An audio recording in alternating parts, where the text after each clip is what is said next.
Այսօր մենք ականատեսն ենք լինում մի վտանգավոր երևույթի։ Իշխանության վերահսկողության տակ գտնվող պետական եւ քարոզչական ողջ ապարատը գործում է մեկ նպատակի համար՝ նսեմացնել այն ամենը, ինչ արվել է այս պետության ստեղծման եւ հզորացման համար, մինչեւ իրենց իշխանության գալը։ Այս մարդիկ փորձում են արժեզրկել եւ վարգաբեկել բոլոր այն մարդկանց,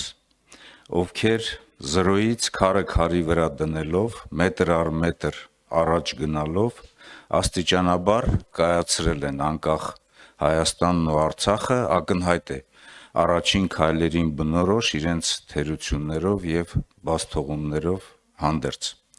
Նրանց հիմնական նպատակը եւ թիրախներից մեկը նաեւ Ռոբերտ Քոչարյանն է ու նրա ընտանիքը, մարդ, ով իր անձնական օրինակով, իր գաղափարական եւ մարտական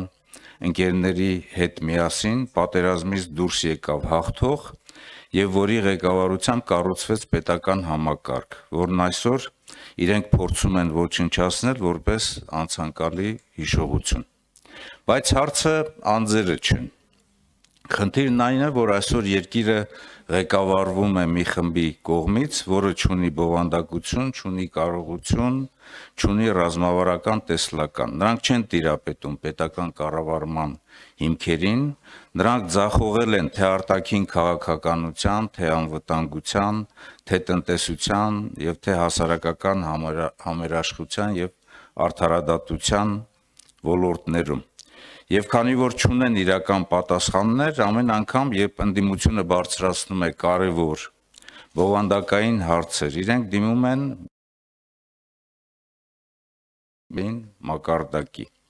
Փոխանակ պատշաճ պատասխանելու, դուք ինքներդ տեսել եք դա, նրանք բեմադրում են բախում, աղմուկ, ցածրորակ շոու, սկսում են գոռգոռալ, վիրավորել, քոչվորներին բնորոշ ոհմակային սադրանքներ հրահրել։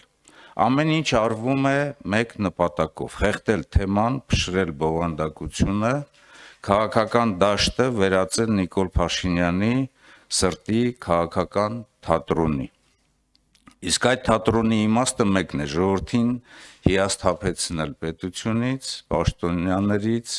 քաղաքական գործընթացներից, ըստ էության մոլորացնել իրականությունից։ Բայց այդ ամենի հիմքում կա շատ պարզ ճշմարտություն։ Նրանք ձախողել են ամեն ինչ, նրանց ռեյտինգը իջնում է, ու քանի որ ժողովուրդն արդեն սկսել է տեսնել այդ ճշմարտությունը, իրենք ընտրել են ծածկադմփոցի ճանապարհը։ Իսկ իրենց առաջնորդությունն այս երկրում ծառայում է ոչ թե Հայաստանի շահերին, այլ մեկ ուրիշ նպատակին՝ իշխանությունը ամեն գնով պահելու։ Իսկ դրանից հետևություն անելով նրանց ամենախորքային եւ թերևս ամենաիրական վախը այն է, ինչը կարծում եմ իրենցից շատերը արդեն վաղուց գիտակցել են, դա իրավական եւ բարոյաքաղաքական պատասխանատվությունն է, որը անխուսափելիորեն սպասում է նրանց մոտ ապագայում։ Սա է այն իրողությունը եւ այն գնահատականը, որ այս բրիֆինգի ժամանակ ես կարող եմ ներկայացնել այն իրականությանը, որ վերջին օրերում տիրում է